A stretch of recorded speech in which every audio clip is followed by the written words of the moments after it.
Now let me show you just a few little facts that really were mind-boggling when I was forced to open my mind a long time ago.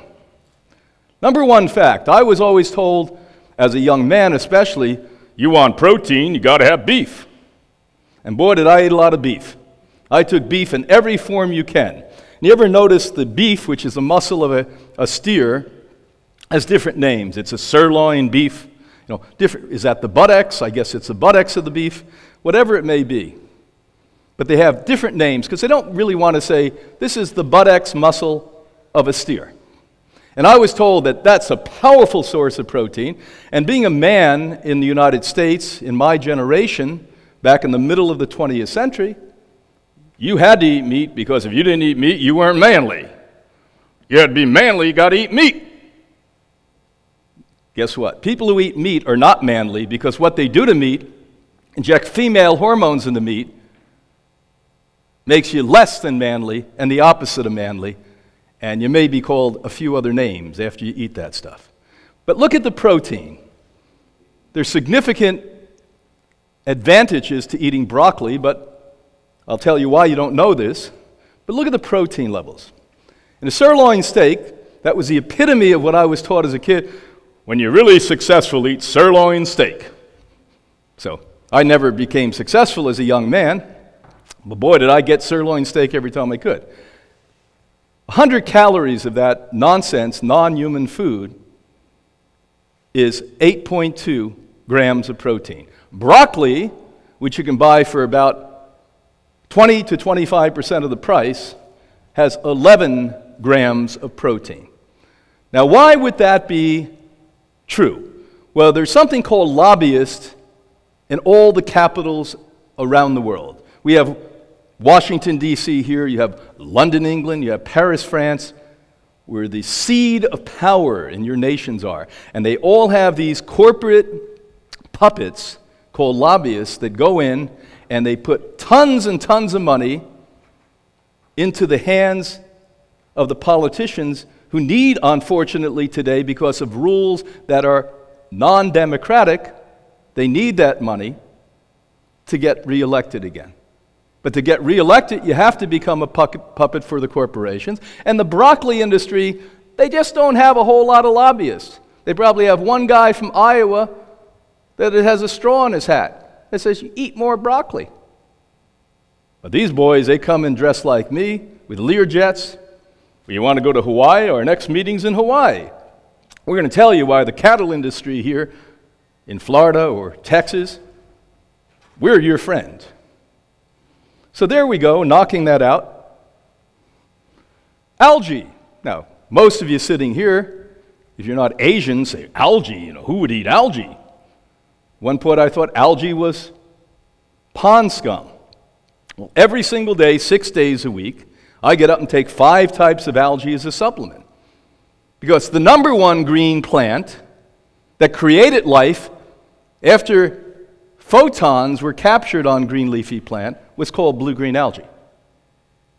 So the most powerful protein, from 55 to 70% protein of the plant itself is algae. And look at the differences here. Pork, which I ate a lot of as a kid, when we were really getting fancy in my house, on a Sunday we ate pork.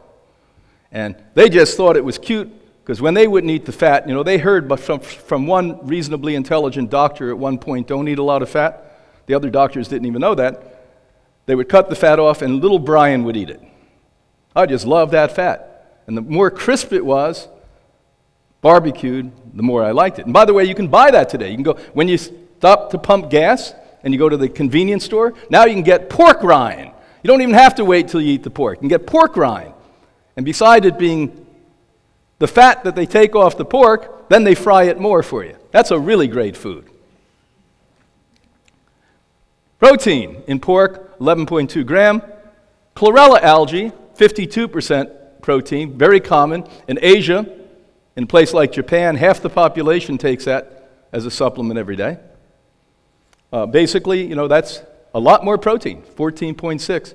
And when I put Olympic athletes on this and bodybuilders, like the guy who just lifted the most weight, 800 pounds over his head, won the bronze medal for the United States, how they're getting their protein is from this. They go to the green leafy plant. They don't wait till an animal eats a green leafy plant, slaughter the animal, cook the animal, and think you're getting the same thing the green leafy plant has. That takes something called insanity to believe that.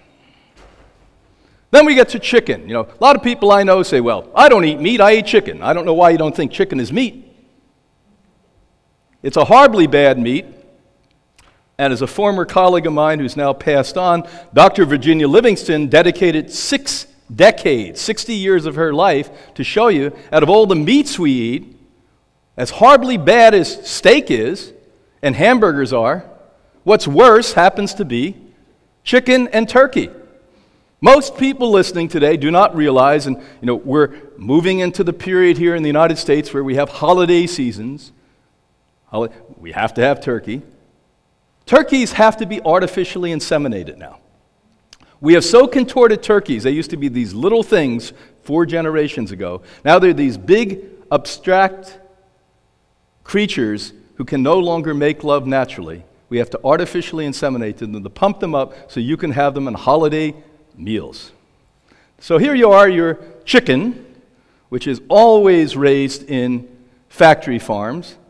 And by the way, we are going to talk, if you have time later with me privately, about this so-called organic or free range is completely a fraud, 100% completely a fraud. There is no such thing as organic. There is no such thing as free range. And by the way, where most of those free-range chickens come from that you pay 2 to 3 times more are right next to the same exact factory farm in the next building, and all they have done is mandate in their own industry, not the government. The government doesn't have one inspector. I don't know about other governments, but in the United States we don't have one man or woman hired as an inspector for free-range animals. But in the building next to the normal factory farm, all they do is open up the window for 30 minutes a day. And they're allowed to charge you 2 to 3 times more and tell you it's free range because you have this justification that the poor little animal was at least having fun before I ate it. Well, look at this, your chicken.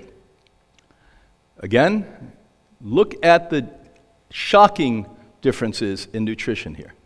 Look at, for instance, the cholesterol level, 35.5 milligrams. How much in green leafy lettuce? Nothing. You thought lettuce was sort of something that you had to eat before you ate real food. The real food is the lettuce. You follow that? The real food's the lettuce. Look at the protein level. 2 points higher in protein in lettuce. We're not talking about algae, which is, lettuce has 2% more protein in it. How about fish? Well, I don't eat any of the red meat. I don't eat any of that chicken, poultry stuff. I eat fish because I went to Dr. Shmuhuta, the most famous holistic doctor who's a moderate guy who doesn't know very much and certainly never studied nutrition. And Dr. Shmuhuta said, fish is great because you need omega oil from fish. Very poor source of omega oil. By the way, where the fish gets the omega oil is algae. So besides you getting the highest protein of any food on the planet Earth from the algae, you're also getting essential fats from it. Matter of fact, on Saturday, my wife is going to be talking about weight loss and showing you all the latest data in science. Last night, she was reading scientific data to put into the PowerPoint you're going to see on Saturday about the essential importance of omega oils.